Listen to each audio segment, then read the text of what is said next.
وہ الحمدللہ پڑھنے کے بعد اور پھر سورہ کے سوچنے میں ٹائم لگا، اور کتنا دیر لگے گا؟ صرف 3 مرتبہ سبحان اللہ کہنے کے برابر جتنا ٹائم لگتا ہے اتنا ٹائم اگر آپ رک گئے سوچنے میں تو تاخیر کی وجہ سے، دیری کی وجہ سے سجدہ سہو واجب۔ الحمدللہ پڑھ لیے، اب سورہ بھی ملانا واجب ہے، اور سورہ ملائے اب کیا کریں؟ رکو جانا۔ رکو جانا کیا ہے؟ نماز میں واجب ہے کہ فرض ہے؟ فرض ہے۔ نماز میں رکو کرنا فرض ہے، تو وہاں پر اس کا مطلب نہیں۔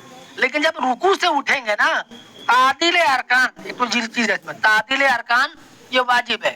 تعدیل اسے کہتے ہیں کہ جیسا آدمی یہ رکو کریس نا، اب رکو کرنے کے بعد گھائی میں آقا پکا میں کیا کریس، یہ تھا اللہ اکبر کر کے یہ کریس، اب جیسے ہی رکو گیا سبحان اللہ سبحان اللہ سبحان اللہ اللہ اکبر، یہ جو واجب چھوٹے گا۔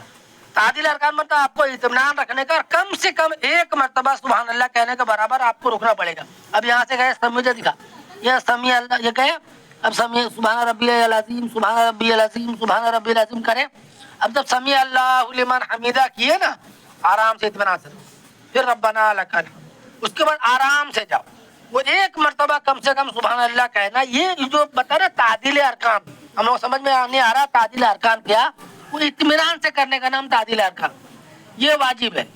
2 ہو گیا۔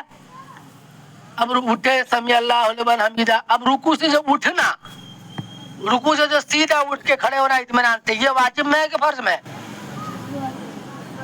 واجب میں۔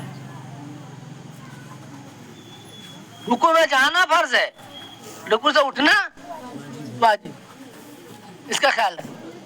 اور پھر جب سجدہ میں جاؤ گے تو سجدہ میں جانا فرض، اور سجدہ میں جا کے تسبیح پڑھے، وہ بھی اطمینان سے آرام سے 3 مرتبہ پڑھے، اور پھر اٹھ کے بیٹھے تو دونوں رکعت کے بیچ میں بیٹھنا جلسہ۔